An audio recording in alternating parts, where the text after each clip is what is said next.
In the previous video, I talked a lot about bow distribution and how students can be uniform in their bowings, and that's going to be very important to establish tempo, because in string playing, the rhythms and the tempo are connected to the bow. In band and choir, it's a little bit more abstract. We're blowing, we're singing, we're doing whatever, and the rhythm is kind of internal. But for string playing, it's external. The bow has a lot of influence on the rhythm and on the tempo. So if you haven't watched the previous video on bow distribution, that would be a good place to start. If all of your students are playing with uniform bows, then we're going to stay together a lot better than if everybody's in a different place in the bow. We've got our orchestra. They know that eighth notes are going to be played in the middle and quarter notes at the bounce point and so on and so forth, whole notes, long bows, frog to tip. So what happens when we have mixed rhythms and we have eighth notes followed by whole notes, or whole notes that are followed by eighth notes or something like that? How do we get to the right part of the bow? I have a teaching companion that I wrote for this piece to kind of help sequence that teaching, and it's done with the left hand. We just play open Ds and we play these mixed rhythms so that we can go from half notes to quarter notes and then from quarter notes to eighth notes, and we can get in the right part of the bow. The other problem that we have is with rests, making sure that the rests don't rush. And so I have some rhythms in here to get the students to start setting the bow before they play. And there's two variations of this. The students rest on beat 1 and then play on the rest of the measure, or sometimes the students play on 1 but they rest on beat 2. So what should the students be doing in the rests? They should be setting their bows in the rests. If they're not setting their bows, they're rushing. You have to give students something to do in the rests, something physical to do. Again, in band and choir, it's an internal thing. You can have them tap their feet or mark time or whatever they do, I'm not sure. But in string playing, you have to give them something physical to do, like with the bow. So like set the bow, grip the string, make sure they're not skipping steps, because if they skip steps, they're going to rush. And younger orchestras, they like to rush anyway. They're in a hurry, they're excited. It's Beyond the Thunder, it's an exciting piece, and they just want to get to the next note as quickly as possible. All right, so we've mastered bow distribution. Everybody's in the same part of the bow, but we're still rushing. So why are we still rushing? Well, a lot of the times it's because of the staging of things like syncopated rhythms. So again, here in the teaching companion, we have this rhythm right here as it applies the syncopation here. I have my students, the way it's written is to play down, up, down, up, down, up, and just kind of bowing it as it comes. But I like to have my students double up bow here, and I like to have them set in the rest. And that tends to solve that problem. So down, up, down, up, down, up, down, up. And as they progress through orchestra, that's probably how they're going to start bowing syncopated rhythms anyway. And so why not teach them how to do it right now? If you look at the stylized indicator here, there's staccato notes on the and of 1 and on the and of 3. And to me, that means that it's supposed to be a brush stroke, and whether you up, down, or up, you're going to brush off the string. And then while you're off the string, well, are you just going to collide onto the string for the next note? No, you're going to need to set during the rest. And look how many rests there are.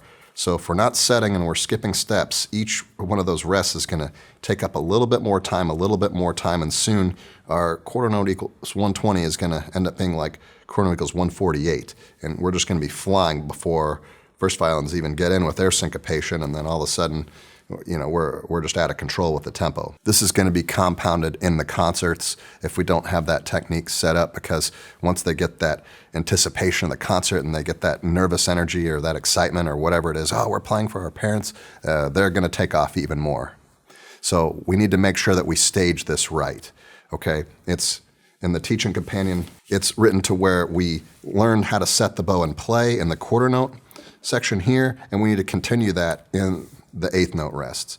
So if we slow this down to where we can go down, up, set, up, down, up, set, up, down, up, set, up, down, up, and we can set our bows in the rests, that is going to have them master the technique, and we start speeding up. And if we teach them how to stay close to the string, they're not doing like a huge collé stroke or something and coming way off the string, but if we have them stay tight to the string, down, up, set, up, down, up, set, up, down, up, as we increase the tempo to 120, they're going to be effective at this rhythm, and giving them something to do in the rest is going to prevent them from rushing.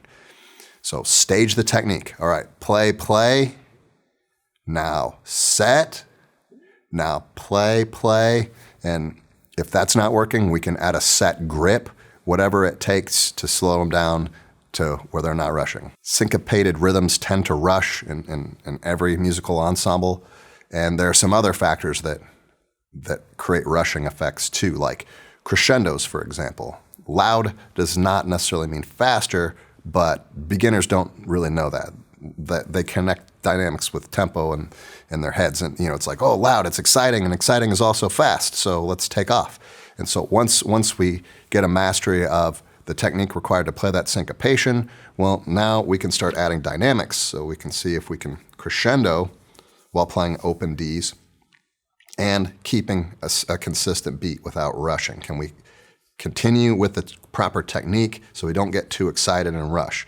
Okay, and so we've mastered that. Now, what about accent? So we've got these accents, and this happens at the end of the piece, and we don't want them to get to the final note too early. And yeah, it might not be a huge deal if they rush beat 3, but it'd be better if they could count it and play with the right tempo and play the quarter note full value so that it's not short. So then they master that, and then everybody in the orchestra can play it with fingered notes on the last measure, and hopefully they get to where they need to be in the bow. First violins are going to have a bit of an issue with that. They've got an up bow here, so they're going to play this at the frog. Oh, I hope not. So they can either slow the bow down here or take a lift or do something to where they can get to the middle of the bow and play very powerfully and stylized bowings at the end. Again, make sure these last quarter notes are long. These are not eighth notes. These are quarter notes. How much does the rushing come from the podium? Us as teachers, do we do things that encourage our students to rush? And unfortunately, yes, we do.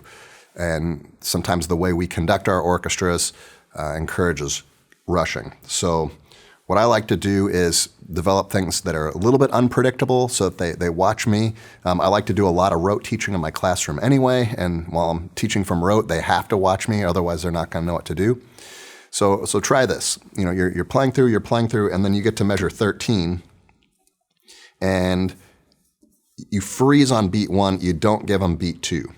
Okay, well, do the second violins and violas still come in here? Are they watching you? Do they understand what's going on with your baton at this point? Or do they just keep right on playing? Okay, well, if they keep playing, say, okay, try this again, this time watch. And then they play 1, 2, 3, and 4, and rest, freeze. And then give them beat 2, 2, and 3, and 4, and then you can freeze again here, freeze. 2 and 3 and 4 and, right? If you're doing this all the time with a metronome or you're being very predictable, they don't have to watch. They don't have to follow. They don't really need you. So why would they look, and why would they get the tempo from you? But if you're a little unpredictable and you're doing things they're not expecting, well then they're going to have to start watching, and then you actually have control over the orchestra. You don't have to give everything with the right hand either. Since the first violins, cellos, and basses are playing sustained notes, you can start going in 2 with the right hand, and you can give beat 2 with the left hand. So 1, 2, 3, 4. 1, 2, 3, 4. And that means that you're not being so redundant. You're not mirroring and giving them redundant information. The more redundant information you give your students, the more they ignore you. So, try experimenting with the left hand and seeing if that doesn't help them stay together. There's other ways in our conducting vocabulary that we can be redundant too, like if we're head bobbing or we're bending with the knees, doing a bunch of things like what is giving, like every part of our body, blinking with the eyes, raising the eyebrows. If all of this is giving the beat, well, that's just too much. So have a singular point where we're giving the beat, whether it's left hand, right hand, or some combination of the two. And the students have something particular to watch and pay attention to. And the other thing is, how big are our conducting gestures? If we're playing right here at the beginning and we're trying to get them to play together and we're conducting all over the place here, and that's, first of all, it's piano, so should we really be conducting that broadly. And second of all, like how precise is our beat going to be when our gestures we're using all the sagittal space instead of honing in right here and, and using a toothpick instead of a baton to just really keep that beat. In the next video, we're going to talk about left hand technique. There are some challenges here with the left hand, and there's a lot of places where students just really play out of tune if they don't understand how to use their shoulders properly, if they don't know how to cross strings with the left hand. So I'm going to provide some teaching strategies on how to make that easier. So hope to see you in the next video.